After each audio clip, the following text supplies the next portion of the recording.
qarzdorlarga, kredit olganlarga, o'zaro oldi berdilarini joyida hal qila olmayotganlarga, ishida qanaqangidir hayotida moliyaviy qanaqangidir tanqisliklarga duchor bo'lgan mu'minalarga eslatma. Payg'ambar sollallohu alayhi va sallam aytibdilar: Allohumma inni a'udhu bika minal hammi wal hazan va a'udhu bika minal ajzi wal kasal va a'udhu bika minal jubni wal bukhl va a'udhu bika min g'alabatid dayn va qahrir rijal.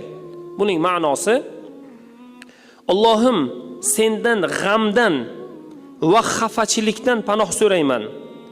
Sendan ojizlikdan, dangasalikdan sendan panoh so'rayman. Qarzdorlarga, kredit olganlarga, o'zaro oldi berdilarini joyida hal qila olmayotganlarga, ishida qanaqangidir hayotida moliyaviy qanaqangidir tanqisliklarga duchor bo'lgan mu'minalarga eslatma.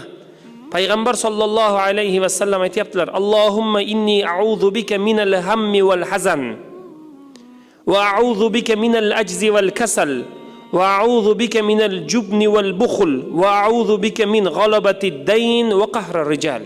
Buning ma'nosi: Allohim, sendan g'amdan va xafachilikdan panoh so'rayman. Sendan ojizlikdan, dangasalikdan sendan panoh so'rayman. Qarzdorlar